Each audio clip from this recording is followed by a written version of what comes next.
Hello, everyone. So, thanks a lot for joining today.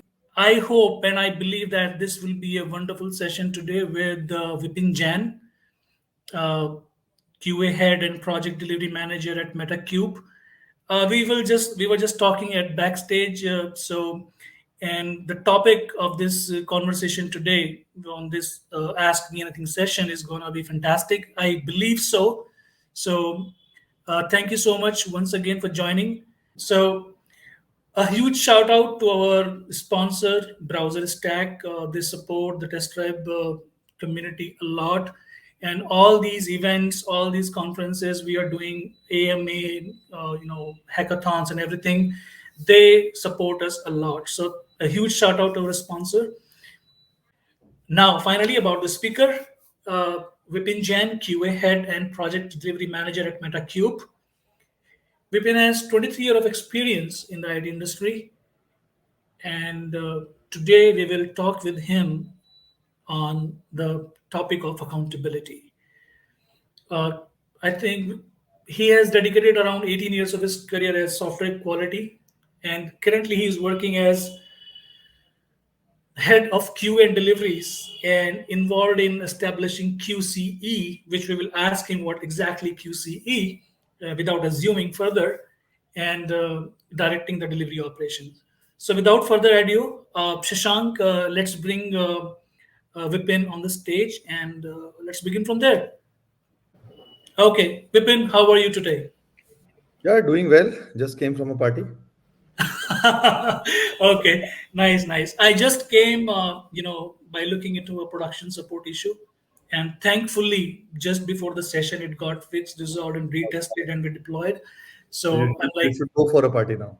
yeah, I will go to the party after this session. And I think during that time, you imagine that just 15 minutes in this session, something is going on in my company, in my Hmm, product, hmm. and this is where you have sometimes the critical moments of dilemma, Yeah, what matters. And this is where I think the topic best fit today, accountability. Who exactly. is going to take accountability of two different commitments at That's different places, right? So I think the topic and its spirit came at the right time. Thank you so much, Vipin, for joining us today. And for a few seconds, would you like to introduce yourself to the group here so that they know who you are? Though I told, but I think you know better. So please tell something about I yourself. think what you told is perfectly fine. So first of all, thank you everyone, whoever has joined me here. So I'm not new to Test Tribe, but officially, like I'm not part of Test Tribe. But Mahesh and few more people. How I can forget his name? I think age is fast catching me up. Um, shit, who's the name? The guy from Bangalore. Can someone just speak the word? Uh, who is also a speaker in Eurostar this year? Anyways,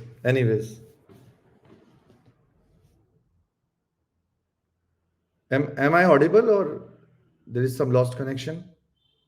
Okay, fine. So Sandeep has lost connection.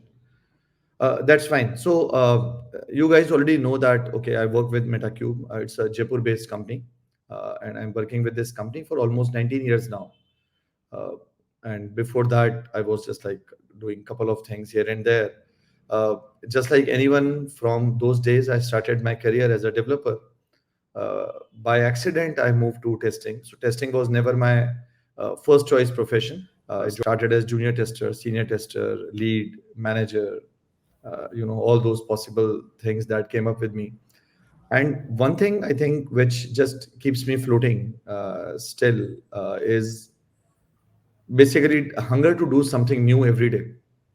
uh, because at one point of time you are manual tester, like for many years you stay as manual testers, and then it become a routine life. You come, open your laptop, you see, okay, what comments were put in your tickets, then you reply to those comments in Jira, then you start testing, then you find couple of bugs, You create 5 or 6 test cases, 10 test cases, and then you say, my day is over. And you feel like your day is productive. I won't say it is productive. Yes, it is productive in terms of numbers, but productive in terms of learning, it's no. You haven't learned anything. And as testers, why we design our tests? We design our tests to learn something new about the system that we are testing. Because the final output of testing is not a test plan, a test answers, how many tests pass, how many tests failed, what is the percentage of automation that you have done. These are numbers to get more money from our customers. But the Mhm. real output should be the confidence that you build up in the system that you are testing. If you know about the system more after your testing, that means your system has become more stable. And that is why one of my favorite topics is production testing or chaos testing. And I have spoken on this across the world because I always say that look, the testing that we do is on a staging environment, which means everything which passes there increases my confidence about the staging environment. But the problem is people are using the production environment. The real users come on Mhm. production, not on staging. But Right, all right. the Makes test, sense. automation, everything run on staging. So this is always a discussion. This So of course I did everything that I can do as a tester, all types of testings, automation, designing frameworks and other stuff. In 2012, I got my first opportunity to speak in an international conference that was in Spain, QA and test. Since 2012, that was my first one, and then I thought that maybe this is a fluke. I will not get my second chance, and Mhm. I got my second in 2015, again in Spain, but in Madrid, Expo QA. Then I thought, okay, what would it be like if I get my third chance, but two conferences in a year? Because you get to travel to Europe, right? Right, right. So 2016, I got my two opportunities. Then I said, okay, how about three opportunities in a year? So I got my three opportunities. Then how about I go once, one conference, after 2 days, it's another conference. I did that. Then how about 10 conferences in a year? I got that. Then how about agile testing days? I got that. How about Eurostar? After 7 attempts this year, I will be speaking in Eurostar. So it's like 40 conferences across the world so far in person. And everywhere, whosoever I talked, the issue is always about accountability and responsibility. It's very easy to say that developers are not working, or developers say that stories were not fine, or the BA said that business have never explained us the correct story, right? Who is accountable for a bug failure? Why only QAs? And that's why when I test tribe invited me for this talk, I said, look, best topic would be about accountability. So let's discuss this, and let's see what you guys have in your mind as questions, and I'll try my best to answer those. Coming to the topic, how would you describe accountability based on your own experience so far?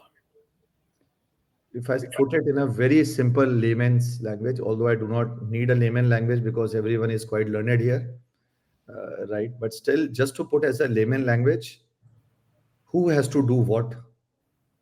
And if something bad happens, whom should I contact?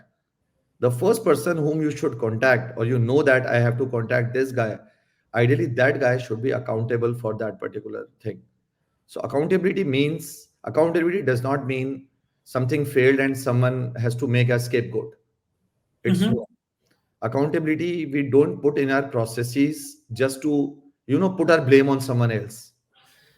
Ultimately it's a team's effort. So like Hmm. for example, Sandeep was just telling there was a production bug, right? And then few people decided to take that thing in front from front and then resolved it, whether it's a dev, whether it's the manager, whether it's the stakeholders, or whether it's a QA. Anyone who can solve this, but ultimately at the end of the day, for customers you have delivered one bug successfully, fixed it, right? Makes sense. Makes sense. Right, so accountability for me is to see where the process broken, whether it's from let's say a BA side, from a dev side, from communication aspects, whether it's something like best coding practices, for example, or best QA practices, right? If a test case failed, this is very easy to find out. Okay, oh, Vipin has written that, that's great. what are the chances that Vipin will not produce a broken test case again? Mm-hmm. Where this thing should go, whom we should discuss about this. So Vipin is new, right? He's a new QA. He will break test cases on and off.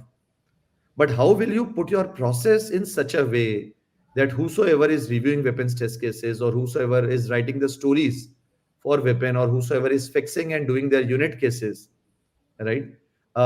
They will do certain tweaks in their part so that Vipin will break very less test cases, and ultimately the number goes to zero.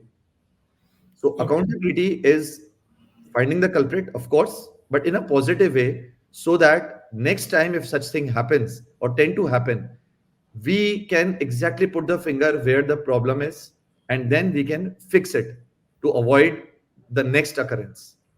Okay, nice, nice. So, Vipin, just a follow-up question on that. I think what I'm hearing is, correct me if I'm wrong, that when we talk about accountability and someone to be accountable, Hmm. we are first looking at the process itself, right? And Yes. not exactly the person. And once we understand that somehow, for whatever reasons, which has not disclosed yet, the process is broken, then we can hold someone accountable. Hey, can you please look at this part of the process, which probably comes into your boundaries or areas, and Yeah. what can we do about it as a whole group, right? More or less, yes. And if Mhm. you, I think most of you heard about RACI matrix, RACI, Yep, yep. right? Why you create this matrix? You are actually putting who is accountable at what stage, who is informed, who is the okay, informed is fine, but at the end of the day, who is responsible? Fine. And Yeah, then who is you accountable? You you put know. 6 rows, 10 rows, 12 rows. You can make your RACI matrix as big as possible. Mhm. Now, since I come from the genre or the era looks like I am very old, but comes from the era where basically these things are not there. Right now it's like more commercialization of testing. When I say commercialization of testing, this means everything is created, written, documents were created. You create these racy matrix in beautiful, I don't know, excels or graphic forms and everything, and then we produce so many things in front of the customers, and they think that wow, these guys are doing great. They have a clearly defined racy matrix, they have clearly defined best practices, they, all these are basically to fill your conference. But tell me, with your real experiences, whenever, like, again, Sandeep, coming to you, when the bug happened on the production, did you see that racy matrix? Did you open and see that whom should you contact first? I get Did it. you I get did it. you open that? Yeah, I mean, it depends on largely on the situation, but at that moment, depending on the situation, it's like jumping on the situation, and you know, Right, that you are right. So we create these matrix and everything because the software creations has become so complex. First of all, the I would say applications have become very complex. That's why the creation has become so complex. And with this uh, COVID and distributed teams and all that, and we Indians know the best about distributed teams because all the offshore began from our place, right? So all these things were actually created so not to waste time between these time differences, exactly, makes right? sense. Makes sense. So Jira is there. That's why Jira has become so popular, and So, all these are story points and this thing. Of course, these things are very very beneficial if done in a correct way, and that is where the accountability becomes very critical because everyone wants it. No one wants to do it seriously. It's like agile. Agile has clear principles. How many people actually follow those principles? How I seriously get you guys do story grooming? How seriously you guys do retrospectives? Most people don't even do retrospective. It's fine, right? So I would say rules are there. They are all made for us testers to basically deliver to customers. Accountability is at every stage, and I will give you more examples as we yeah, proceed. yeah, sure, sure. As we move on, yeah, thank you so much. Um, so we talked about RACI to some Yeah. extent, right? And I think RACI is uh,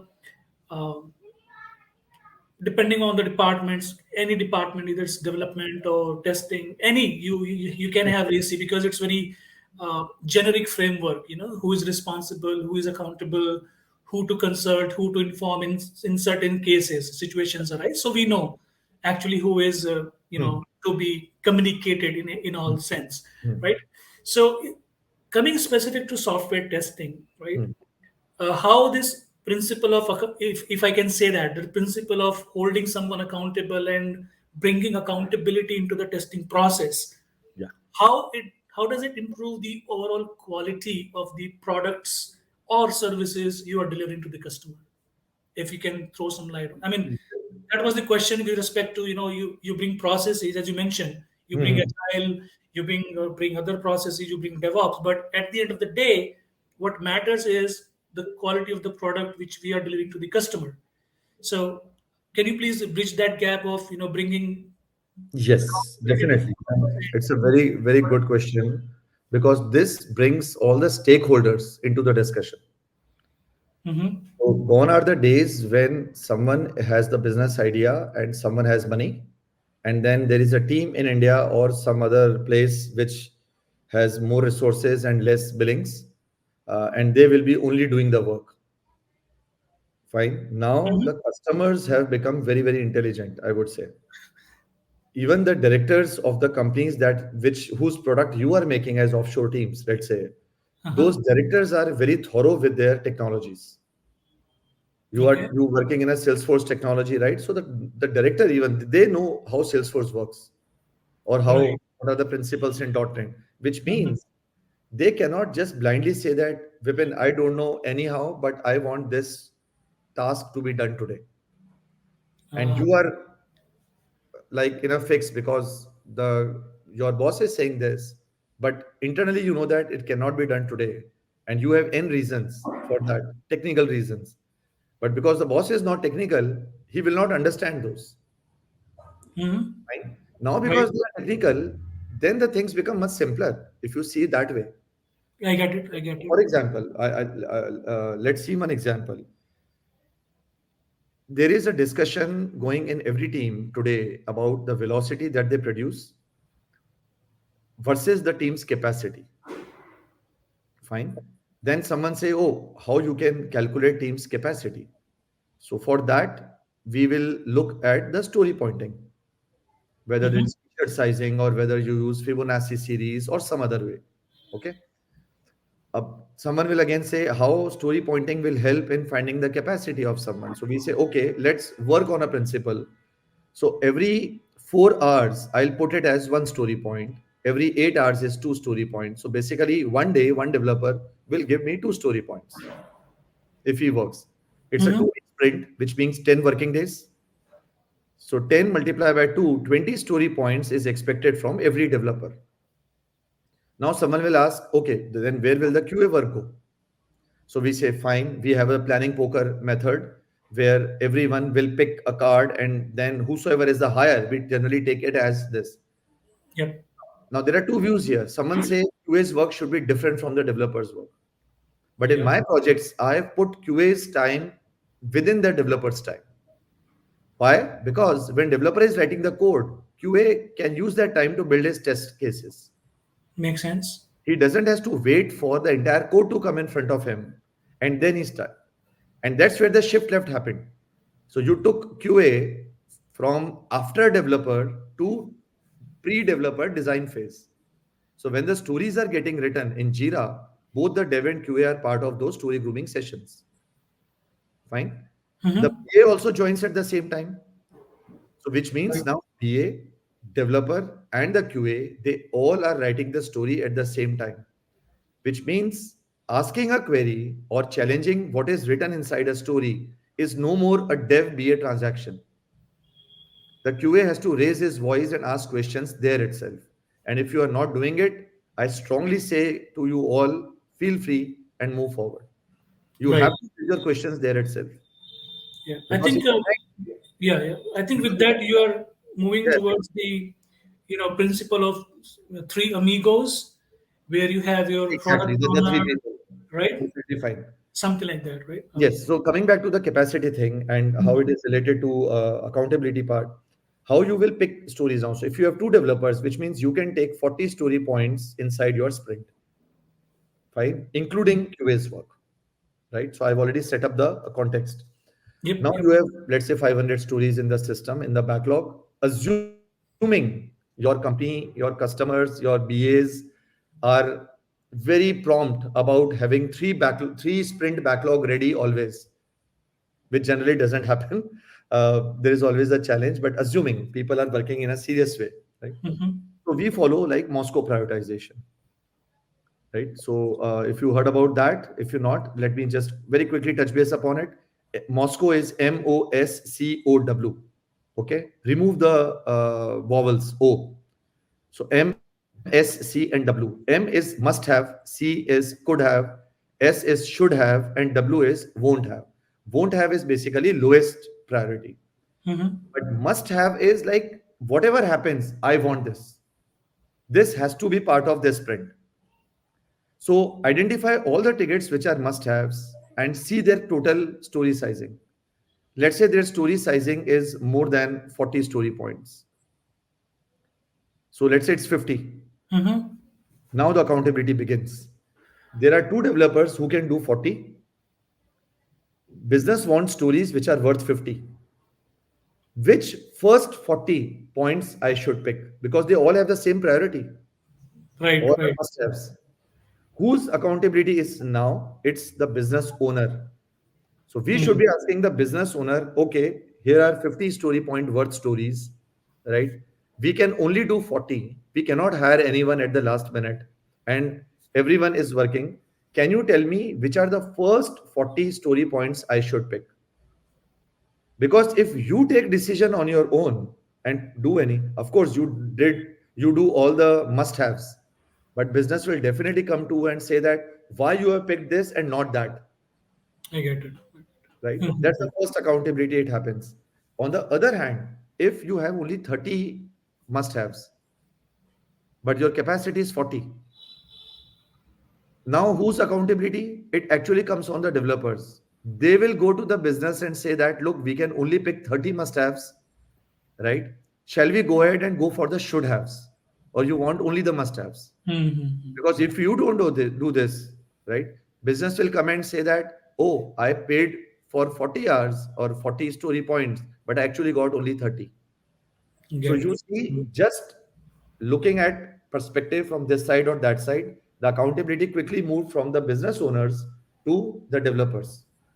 Makes sense. And Makes this is sense. just picking up the stories. We haven't even gone into the BA roles and the QA roles and the deliveries, your alpha beta testings, your demos, and all this stuff. And I'll again touch base upon all of this, how Yeah. Yeah. Yeah. Makes sense. accountability changes at every stage. Right. Right. I think that's a very good. I would say. Insightful perspective into that at any stage, as you talk about shift left, right, that starting I mean from the beginning itself, Hmm. the process of holding someone accountable, bringing accountability into the system becomes essential. And again, if you see, when we say that the business owner is accountable or the developer is accountable in this particular case, we are not criticizing him. Makes sense. Yep. Yep. We are trying to maximize the efforts, the availability, the capability of the developers Hmm. so that we can deliver on time more if possible to the business, ultimately helping him reducing his time to market, increasing his profits, which in turn will increase our profits. So this Agree. is creative accountability. It's not like I want to demean you, oh Sandeep, you are not doing great. Hmm. So make he's paying for every hour, so he wants output for every hour. As simple as that. Right. Right. Makes sense. Thank you. Thanks, Vipin. So um, we talked about accountability and racy and who is doing what. So, what is your process? What is your method of incorporating the accountability into the process? Fine. Okay. So look, I begin with a non accountability thing. Basically, when you become leaders, right? Mhm. I am now thought leader as well as in my role as well, right? Uh-huh. If you are opening Jira every day to see what your team is doing, that means you don't have a process. Think Okay. it that way. Hmm. If you have to micromanage your team's work, that means your team is not doing well, right? That Okay. means your team is like horses, because if you don't put rein on them, they will run in different directions, which means there is no process.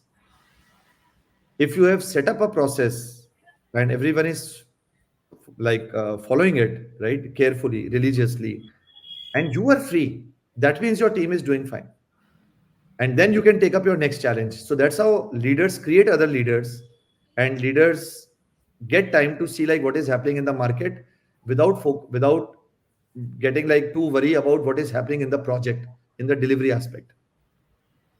Okay, so my Hmm. first process is basically to create a process where everyone feels that if something bad happens, which generally happens every day, we all are human beings and we are following technology. So someday something will happen. Bugs are bound to found available. Developers will make mistakes, QA will find problems, but then you have to criticize them in a way that they feel motivated after that rather than they feel demotivated. It has to be a very healthy criticism. If someone is a junior, explain to them how this problem can happen or can scale up or escalate to the seniors, and what is the impact on the business. Then those guys start feeling that, oh, I made a mistake and this is the impact of the mistake. Like, for example, when I take lectures on IoT Hmm. internationally, I always say that a test case in IoT and a test case on, let's say, Amazon, although they are test cases, but the cost of failures are completely different. Right. Hmm. If Tesla car decides not to take a U-turn, a person can lose life. But on Amazon, what is the maximum that can happen? Someone can use your credit card and, let's say, purchase 1 lakh rupee items. So you will incur some financial losses, but you are Right. still alive. You can recover that cost. Hmm. It's a test case failure in Amazon. It's a test case failure on IoT, Makes right? sense. It's just Right. a test case, but the perspectives and the impact is completely different. So explain that to your team members, to your juniors especially, and seniors. Try to make them see that they have to be make friends and all that stuff. That's the emotional aspects or empathy aspects, but this is how you build up your teams. But when you work, right, then of course there is a customer, there is delivery, there has to be a process, there are codes and everything written. So what I generally do is I first identify all these capacities and everything within my team. I always have very open communication with everyone, whether it's team or whether it's the customers. I push customers sometimes if they are expecting too much from my team. And I Hmm. sometimes pull my teams if I see that these guys have gone into their comfort zones and they are producing 20 instead of 40. I don't want to call my team members after 8. I don't want to ask them to work on weekends. But if there is a customer urgency, I am the first person to say that, yes, we'll do, whether it's a Saturday or Sunday. So at the end of the day, it's a business, but the success is everyone. Then when you start with numbers, you say that, okay, this is the capacity. Then first thing, how, like, for example, when I said earlier, BAs should be ready with at least 3 sprints upfront. So if we are in sprint X, X plus 1, X plus 2, and X plus 3, those stories should be well groomed. That's a basic thing. And they should continue moving forward. So when I take X plus 1, they should actually go for X plus 4. Then what is the business priorities in the front of every, because if you are in a Kanban, for example, business priorities keep changing. If you are working for a startup, business priorities change like this. In the morning, something different, evening, something different. If Right. you are Right. working in a large established enterprise, sometimes you keep on pinging business leaders and they don't even reply Yep. Yep. because they are into layers, right? That's one of the realities. Yes. You're These right. are the working realities, right? Yep. Yep. So then you have to adapt yourself. So the process in a startup can be different from a process for a large enterprise. But still, Mhm. there is a human angle. There are developers with you. Also, they need to switch from, let's say, one task to another. But at the end of the day, they can work for 8 hours. After that, even if you are sitting in front of the machine, your mind is already shut. You cannot Mhm. be productive after 8 hours. You can read documents, you can watch OTT. I'm fine. You can go in calls, but I can guarantee you, you cannot give me a good productive code after 8 hours of sharp work. Not possible. Exactly. Exactly. Exactly. Fine. So ultimately, you have to code, whether it's through Kanban, whether it's through Agile. And when you code, there is a capacity. And when you capacity for a day, there is a capacity for the sprint. So ask the business leaders about the business priorities. Work with your developers, senior, junior, everyone to sort of baseline their capacity. Someday you can give three story points, but someday it's a one story point. But the baseline remains at a two. A two Mm. cannot become 10. This I know. But if the two is becoming zero point 0.5, let's say in every 2 weeks or 1 week, then you have to talk 101. What is happening? Why two is this? And then once you set up a process, make sure team follows it. Process is nothing rocket science. It's like Mhm. acknowledgement. Customer wrote something, acknowledge in Jira. If it is in to do, don't start coding. If you start coding, bring it into in progress or in dev. Put your story points, because with your story points, all the Jira graphs will work. If you don't Mhm. put a story point and still giving me brilliant coding, awesome. But the point is, when I have to go with my customer calls in my monthly business reviews or quarterly business reviews, I cannot produce numbers, because the story points, if they are not there, I cannot get all those Jira graphs. Then you actually have to go to Excel and open every story and see how many days it worked, create a table and create Excel graphs. That means you are not harnessing the advantages of Jira. Mhm. So there are so many things, but just create a simple process. Find what is the business priority, find what is the team's capacity. Capacity does not always come in terms of hours. Many people say 1 hour is 1 point, fine. But then what about criticalities? What about expertise? If I am doing a ticket for last 5 years, I can say I can do it in 2 hours. And if you are the first person, first Right. ticket, same ticket given, you will say 8 hours. Same story is story pointing from 2 points to 8 points. Which one is correct? So when we come to criticality or t-shirt sizing, then we see who is doing, how strong he is in technology, whether he has handled the similar type of cases in the past. If yes, he can do it faster. Makes If sense. no, it will take time. Right. Right. Count all of these, create your proper tables or reports, and before actually beginning, put everything in front of the customer very clearly. Of course, we hide a couple of things due to the business impacts, but don't put too much. Don't give false impression to customers. It will fail. Don't put undue expectations from your developers. It will fail. Find a balance, and that is where your leadership skills come. You Okay. cannot be on the business side or on the dev side, because either you are just working for 16 hours and no output is produced, or you are like very happy, your customers are very happy, you are traveling every year to their sites but actually not producing anything because your team Mhm. is not supporting you. Right. Right. This Makes is sense. by and large my process in theory. Awesome. Awesome. Awesome. Um, So, have you seen, when you bring that accountability and the process into place, Hmm. uh, and we talked about, a person who is working for a long time on a system and Yeah. he can produce the code or even the testing efficiency in much less time than anyone else who is coming new. Yeah. So I think one of the reality check I think we need to do is, we talk about autonomous team, Hmm. the autonomy of the team itself, and versus the sometimes people say burden of the process itself, right? Hmm. The star performer of your team, for example, correct? Yeah. As a leader, how do you balance that? Because I don't think we always work with the as we go up in the ladder, and you don't always work with freshers or 1 or 2 year of experience. You work with people like experience like you. Okay, so then there is a case of how much autonomy to give in, how much to adhere to the process. How do you check a balance between that? If uh, so here again I would say how much accountability you want to put on that particular person. You have to give autonomy around it. As Yeah. simple as that. You want a lot from me, but you don't want to give me those powers. You want automation from me, but not ready to give me time to learn a new tool. For example, uh, Mhm. these things are bound to fail. Hmm. And generally, when you say like seniors or juniors, I think ideal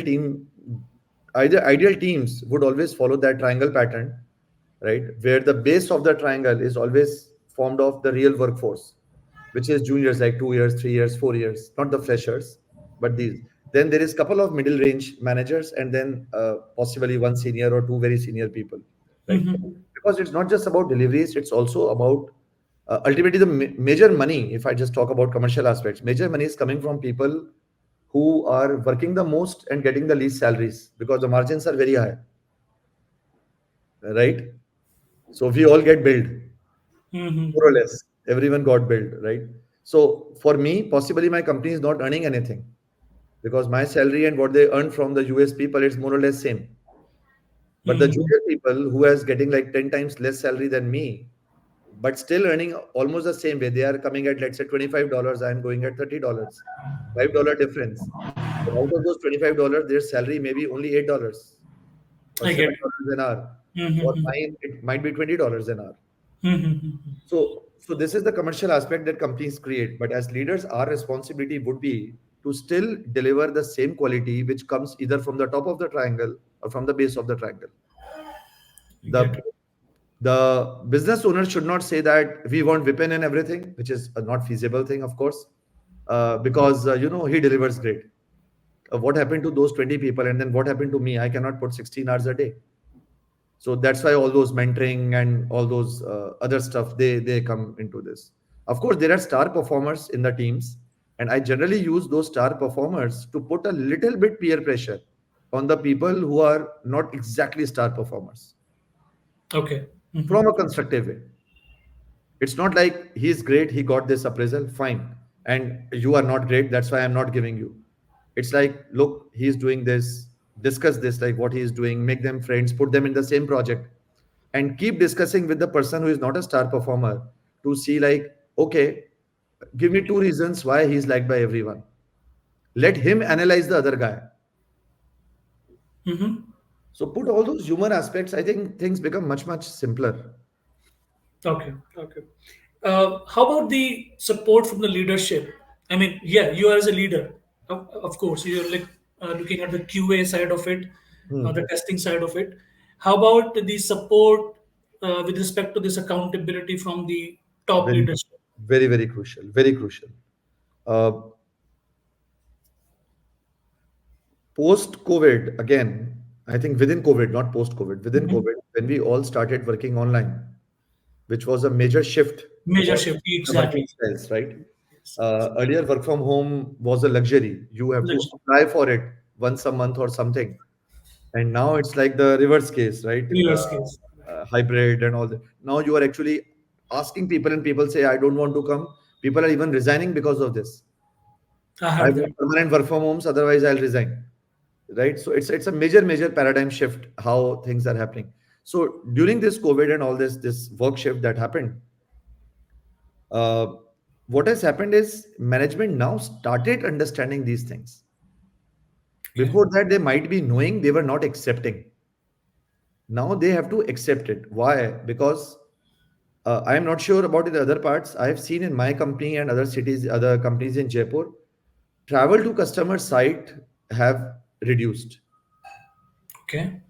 One reason companies give is we have worked with you for 2.5 years during COVID time without any travel.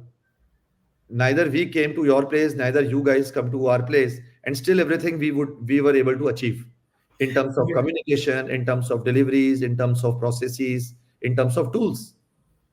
All these online things that we are doing now, like webinars, podcasts, they were all before also. Makes sense. Now Makes they sense. have become so popular. Conferences were in person, but COVID times conferences went online, Yep. Yep. Yep. right? So everyone is making money, saving money, and still doing the same things, probably better. The disadvantage we got as engineers is like we now don't have any start and end time because internet and laptop is in front. You can do anything anytime. Yeah. Yeah. That's again reality. Yes. Your work time and your office home time have actually mixed with each other. Yep. You're So right. if I have a call at 10 now, I can still go in the call. And if I want to go to a market in the afternoon, which is ideally my office time, I can still go to market. Because if my boss calls, my phone is with me. He doesn't know where I am. Right. So, so these things happen. So people have started realizing that. Again, so if now something bad happens, which is the IT world, it can still happen, IT. Mhm. right? How will you ask someone? Because now when you set up a call, someone knows that, oh, I will be scolded in this call. He can have n number of excuses not to attend that call.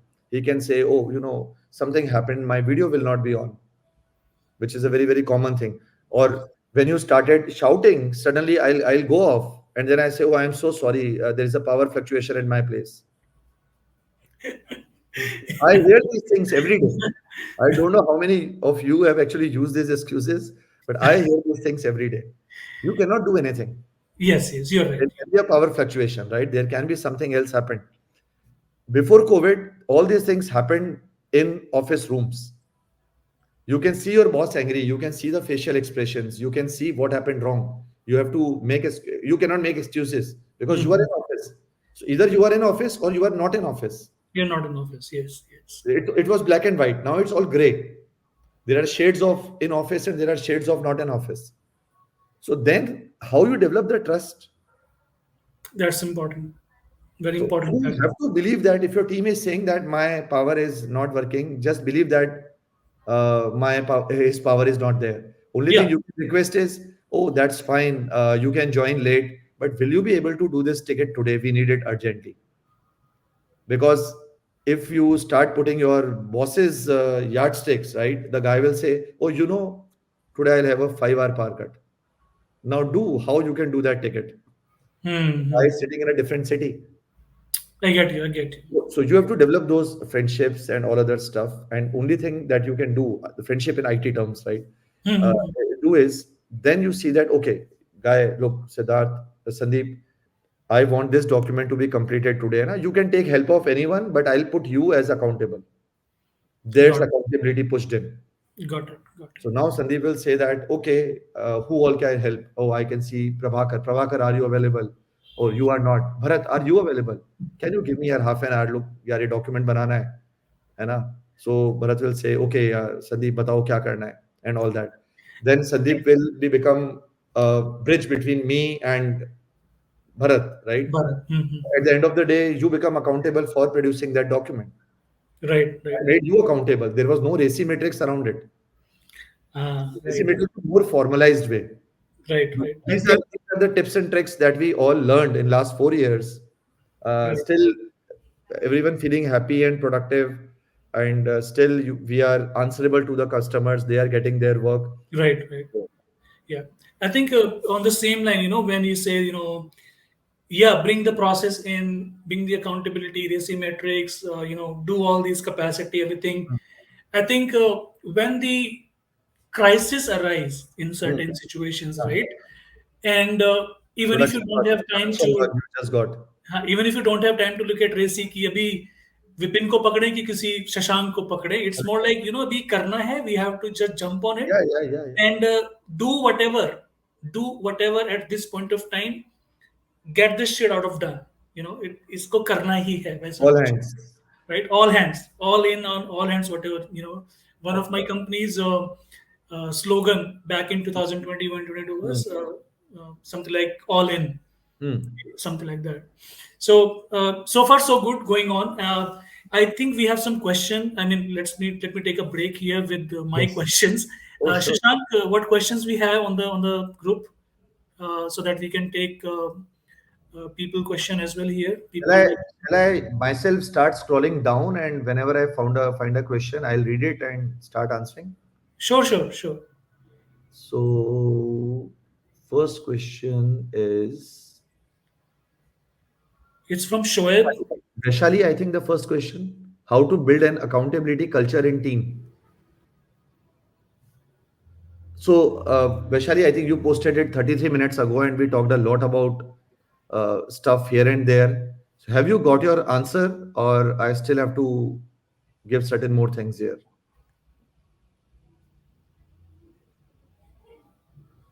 Can people speak here, right? Yeah, I think Shashank. Is it possible to bring people on stage and they can speak up? It's basically, look, building accountability in a team is making sure everyone feels the success or failure of their own. right? A project success is not just Vipin's success because he's the delivery manager. If it is success, it's everyone. If it is a failure, it's everyone. So I'm not giving any lecture on leadership that how I will take the any, let's say, problem from the customer on my chin. No, it's like project Mhm. is successful. Let's party together. Everyone should get their own credits. Then people will realize that because I did that, I got the credits. Of course, if someone is junior, his things are different. I got a, let's say, US visa. Customer will call me. You don't have a visa. You cannot travel. But that does not mean you have not done in the project proper work. Mhm. I was traveling, I'm traveling, and customer is giving, let's say, bonus. I'm a leader, I will get more bonus, let's say. But in my bonus, you all have your own, I would say, contributions. And I should be, as a leader, I should be reciprocating those contributions to you in a thankful way, in a polite way, helping you wherever. Then you feel you belong to this project. You are not just a worker. And when that feeling of belongingness it comes inside, then you also start feeling accountable. Oh, I cannot break the process because this will not just break the process, it will be a failure on the company's part or my team's part, not just my part. Then the things become much simpler for everyone. Makes sense. Thank you. Yes, Shashank, you can now put questions and we can continue. Who will have ownership of the overall process? An accountable person or a responsible person or someone else? Uh, so that's from racy words, right? Accountability and responsibility. I think this is more towards the designations or your role in the team. Uh, Accountable and responsible does not mean if I am like for certain roles, some senior has to be accountable or some senior has to be responsible. Even a junior guy can be responsible or accountable. But if I am the delivery manager, which is my current role, I can use my customer's name. So I work for Rolls Royce in UK, right? We are moving their entire on-premise work to CRM as a CRM solution using Salesforce. Fine. When we started this project with them, it was like four-member team. We are right now nine, which is still less, I would say, but it is very challenging project. Challenging in every aspect. First, they are British. Biggest challenge. They are not US people. They are British.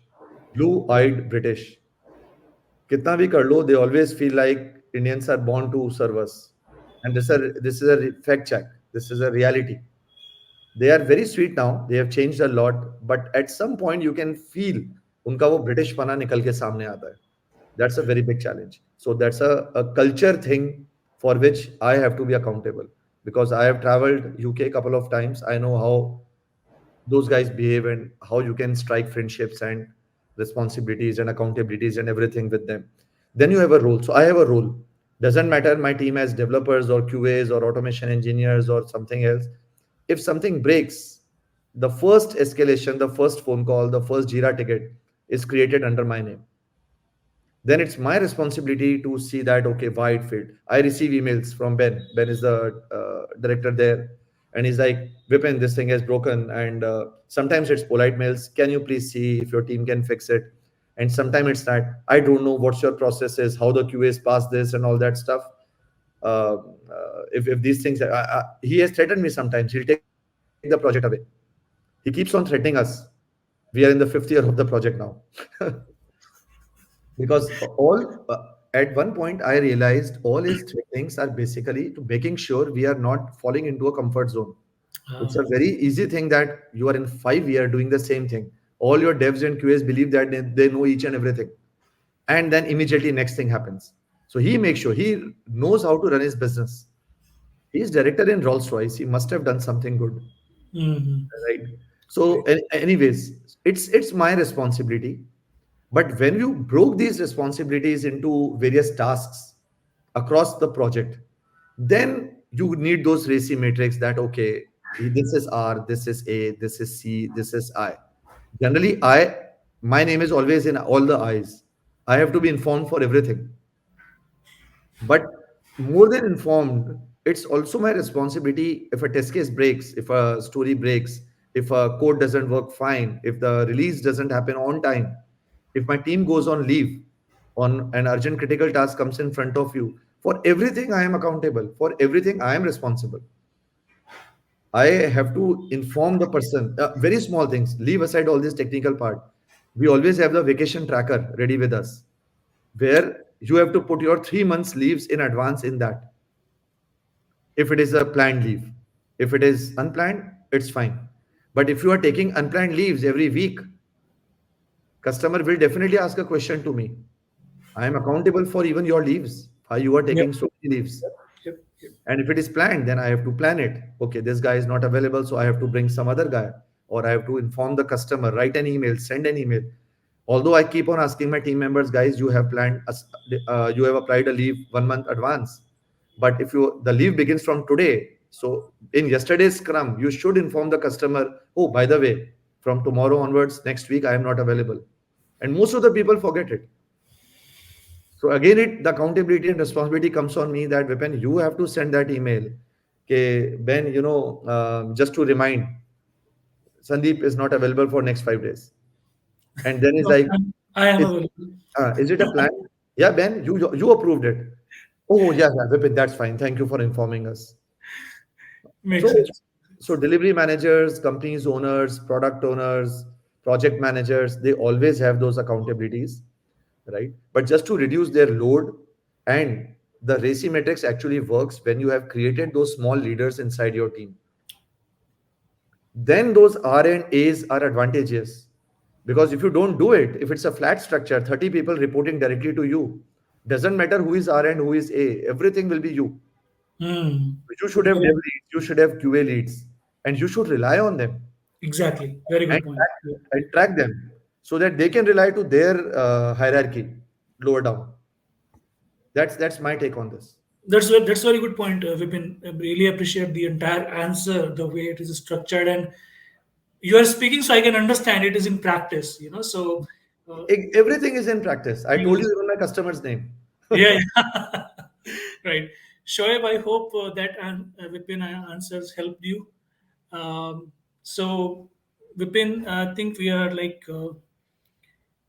on time now, and this is a topic which is, I think even one question can take 15 to 20 minutes to answer, with example, with your experience and all that stuff.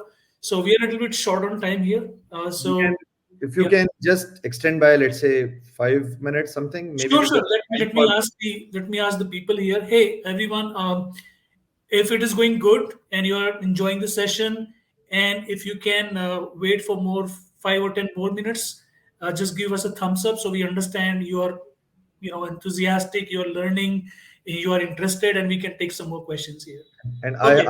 I have time, so fine. Okay, so we have more thumbs up from people as well. So Shashank, with your permission, can we extend for a few more minutes? Let's do that. So when you talk about accountability, right, and the process in place, you talk about leave tracker, you talked about communication, you talk about creating leads in your team so that your accountabilities are distributed, Hmm. and you are not the scapegoat at the end of the Exactly. day, right? Is there a way to maybe it's a stupid question from my side, but is it a No, way to no, measure that we teach to every QA. accountability? I mean, is there a way, or is it more like, you know, just deliver? How do you Those things come, I would say, relatively easily from Jira, okay? because when you say measure means some numbers, right? In Yeah. general, Mhm. qualitative measures is more, I would say, perspectives. Quantitative measures is somewhere where you can have something on table and then two people start discussing on that. Like, to Mhm. start it from the beginning, like, okay, look, Sandeep, we have decided that it's 20 story points per sprint you have to give. Last three sprints, because I have those historical data, you are giving on an average 13 story points. Is there a reason? Is this something bothering you? Don't blame it directly, but like, what is happening, I right? get it. Mhm. Ask him first of all. You know the reasons, of course. As a manager, you know a lot many reasons because you hear from both sides, business as well as team. Yep. Yep. So ask him, say that why it is happening, something happening in your family. Can you do you think like uh, giving 8 hours every day is a slight challenge for you due to some unforeseen circumstance? I am ready to give you extra time or off time Mhm. or something, but I need to have a concrete answer. Right. Once you start confidence, once you feel confident about speaking those things with you, he may bring certain things to your notice which you have not noticed. Right. Right. 100%. He may say that, look, Vipin, you don't come to every scrum, but business people are now doing like this. Or let's say the DevOps process has changed, where although I am doing coding on time, but creating PRs, merging those things, the Git and everything, they are not working as per the speed we thought. Mm. Then the accountability part comes. So if he's a senior guy, let's say, you now question him. My immediate would be, I'm perfectly fine, but then I would have expected you to come up at the first time when you noticed it. Get Why it. you are expecting me to come to you with these things? So Mm. are you afraid of me? Are you afraid of customers? Right? Sometimes Mm. people don't like the working style of their peers, but just because they are part of a team, they just drag those peers along with them, which Mm. actually slows them down also. So when you take someone on a coffee meet or on just on an online chat or something, giving this kind of confidence, don't worry. You tell me, because at the end of the day, we are everyone is working and committed and dedicated towards the customer. So I am, if there is a fight between Sandeep and Bharat, again I use this word. If Sandeep and Bharat, it's fine. But if it is impacting directly the project, it's again my responsibility, and the accountability comes on me if the productivity goes down. I have Agree. to step in. It's personal, professional, doesn't matter. If it is impacting the project in any form, uh, Mm. if you are not in a cool state of mind or stable state of mind, you cannot give me the required productivity each day.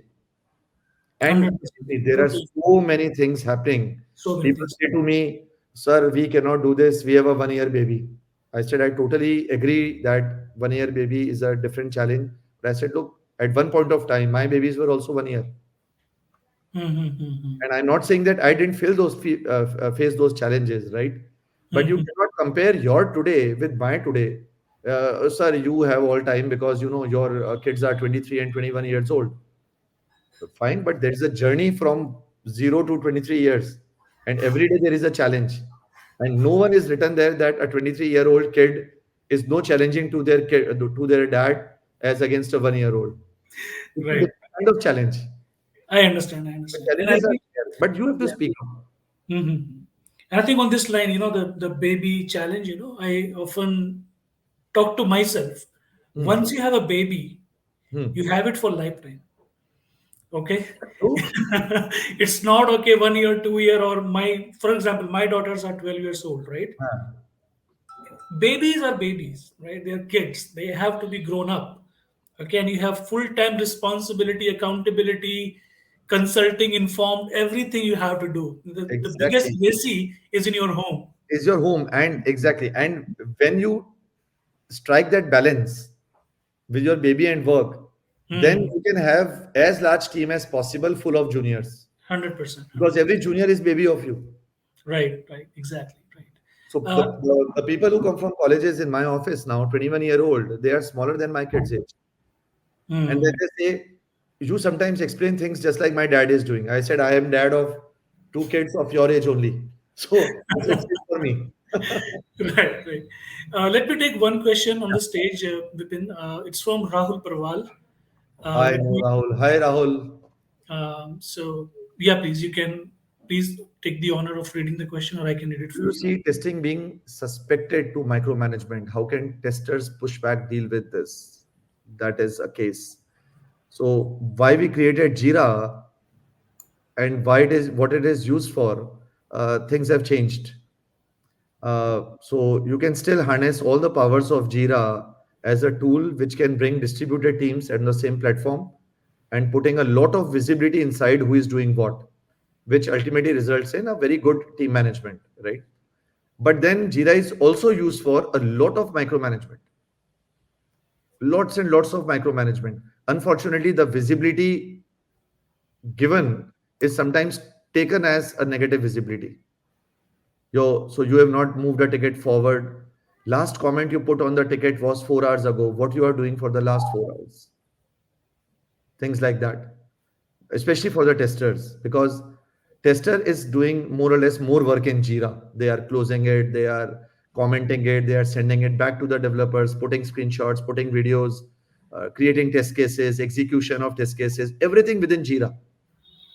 So when you see a tester's last comment with Jira was 4 or 8 hours ago, or even everything is logged there, right? There is a very clear work comes like clear question like what you are doing for last 6 years or 6 hours or 7 hours. So that kind of micromanagement sometimes happen. Uh, I am not completely in favor of micromanagement, but I am not completely against it because sometimes you will find people inside your team whom need to be micromanaged. Uh, Metacube's logo, for example, or the baseline is flexibility with responsibility. That's Hmm. our motto, and we are celebrating 20 years next month. Uh, right, all within Jaipur for 1,400 strong team members now. But Awesome. I'll see a lot of people who are using the flexibility and forgetting the responsibility. For those, you need to micromanage. It's not wrong. Wrong is when you use that micromanagement to, let's say, give benefits to someone or try to pull someone down. But if that micromanagement is to actually challenge someone who is not putting his 100%, but still getting all the 100% benefits. I'll give you a very real example, which generally happens in Metacube. So, because it's completely flexible, 4 p.m. people start at 11. Let's say 4 p.m. they say, because I've come from Ajmer, which is like 2 hours from Jaipur, and I have to go early. Can I leave early? I said, okay. What time your train? At 6, which means you have to leave office at 5 or something. I said, okay, that's fine. So basically, that guy actually worked for overall 6 hours, log in to log out, right? But in the timesheet, he puts 8 hours Hmm. because then customer will ask question. And sometimes we say, okay, 6 hours, 8 hours, it's manageable. Then this is a marriage season, especially in the North India. So every day someone has to go to some marriages. You leave offices early, that's fine. Now there comes a time when just about you have closed your day and you went to your home and watching TV and something comes from the customer. And he said, look, guys, I know it's late in the night, but there is an urgent fix required. Vipin, I need help.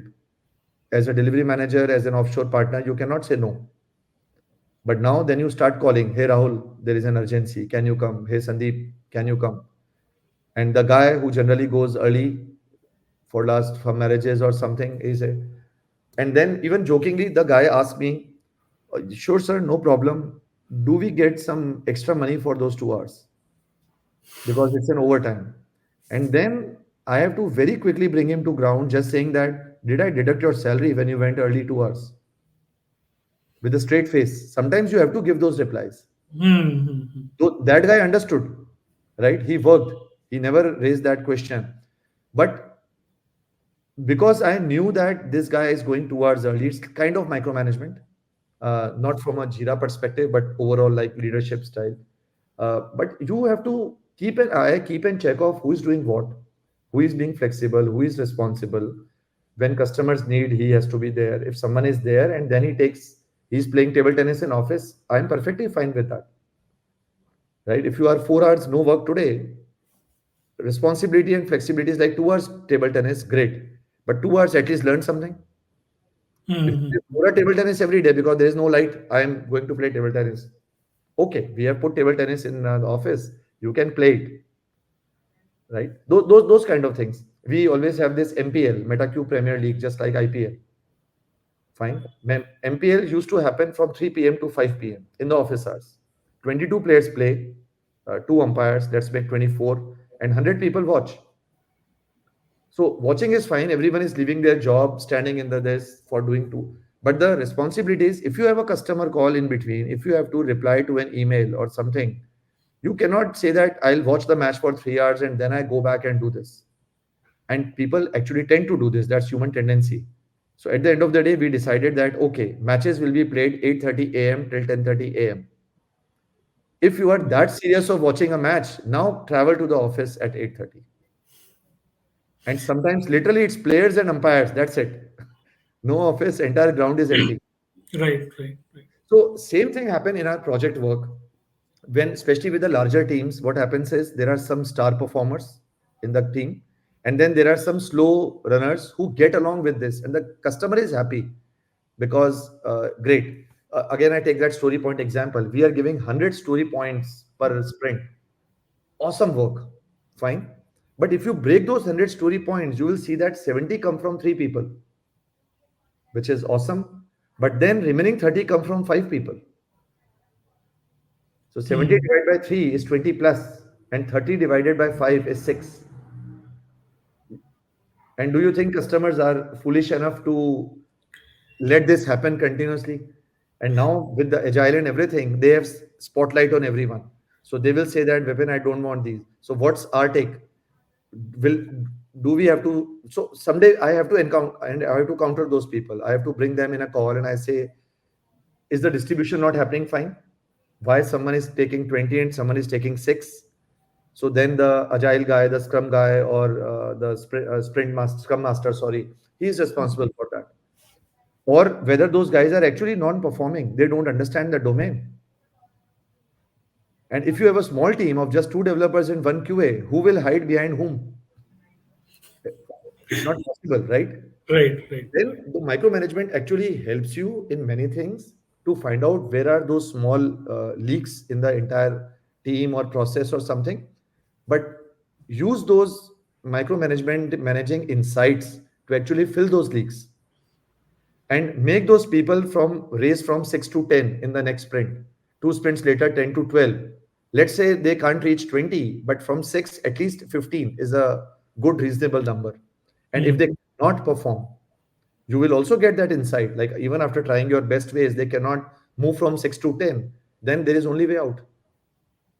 You cannot care because at the one point all those three people with 70 they will say that we are getting everything, doing everything, and all the benefits are distributed, so it will create a lot of unrest inside your teams. Awesome. Thank you.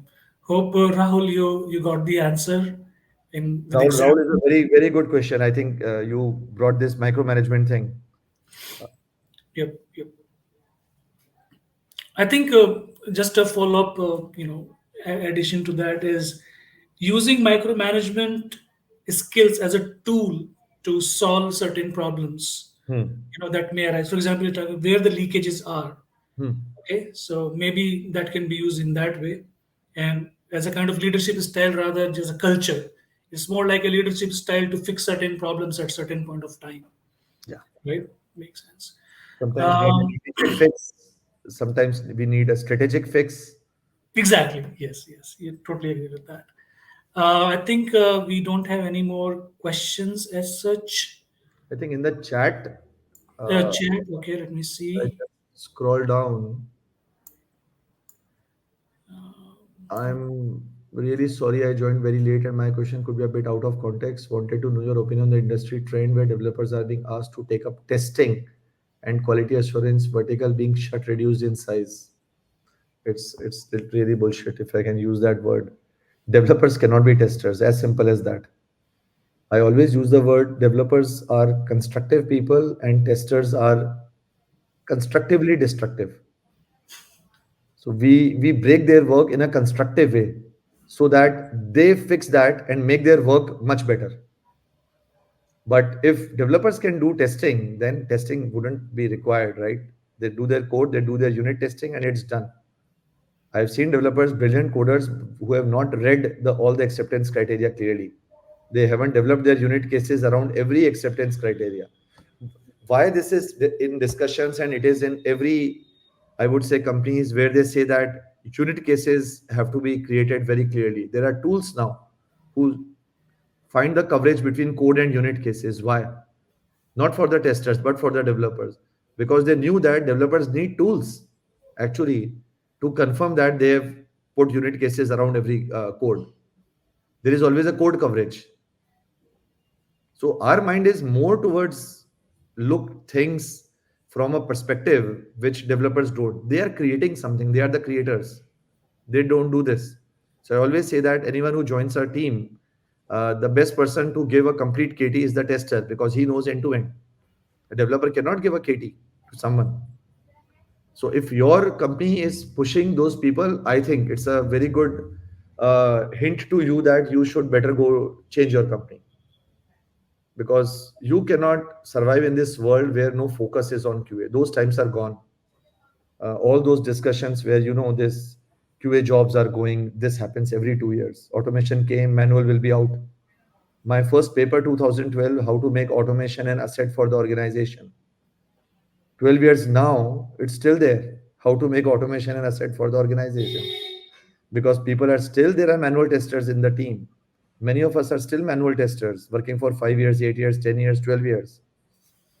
You are not kicked out, you can say that, but more glamorous projects come for better technologies. But there has to be manual testing. And at one point, automation ceases. Manual testing keeps on going. So manual test, I do actually basically I don't even write this like this word manual tester. A tester is a tester. There is a requirement, there is an application, you have to compare and find bugs. Most simple thing. Many people say testing is not just about finding bugs, and you can read so many documents on internet written by great people there. But from commercial point, there is an application, there is a requirement, they have to match. They don't log bugs and make sure people identify how people fix those things. And that's the most MVP that we have to give, right? The basic MVP that we give is this thing. There is something else that generally I got the answer. Thanks. Good. Yes, got the answer. Good.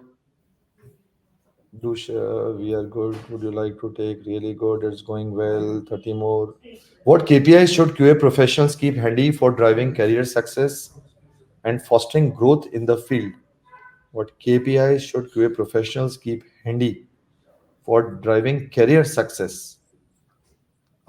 Different types of KPIs at different levels. For juniors, it's different. For people at my experience level, they are different.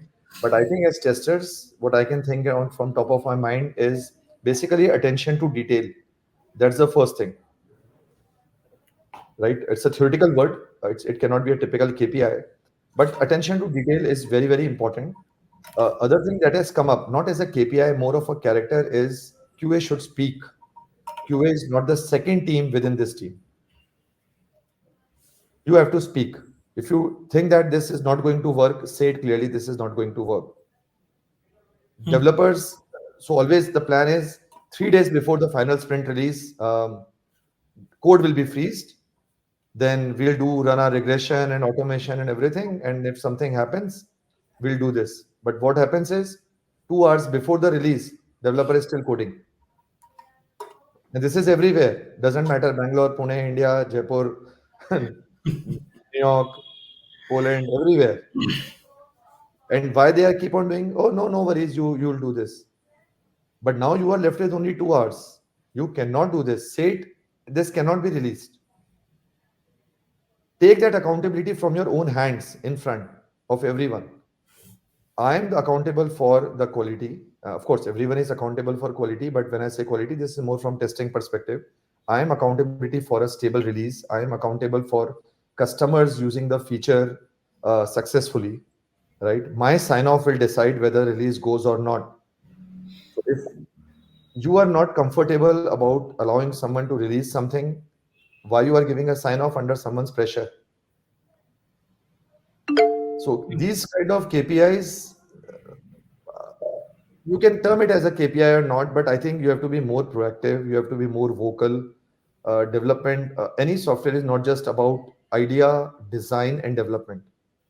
Testing has equal power. Testing, I would say, more power, because you are testing different people's mind, different people's knowledge, different people's attention to detail.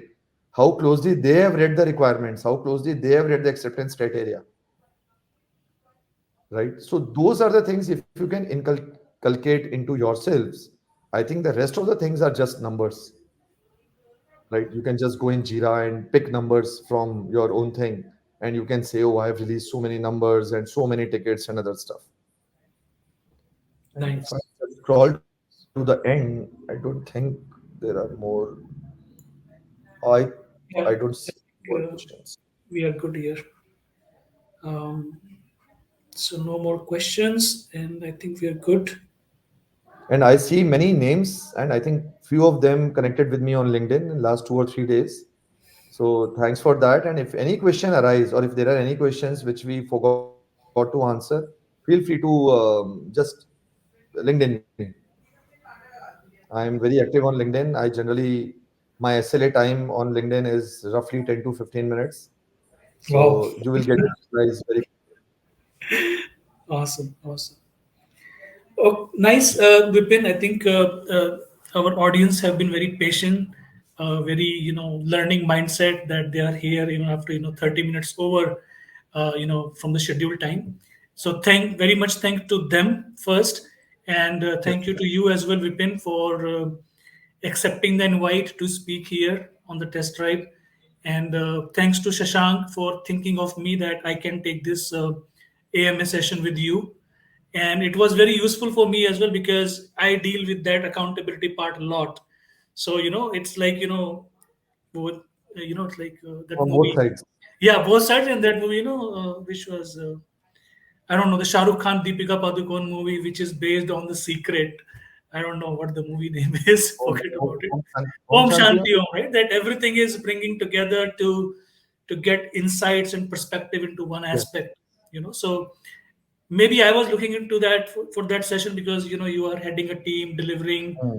with more than 23 of experience and setting. What is QCE? You are setting up right now? I forgot to Quality ask. Center of Excellence. Sorry. Quality Center of Okay, Excellence. Quality Center of Excellence. Okay, okay, got it, got it.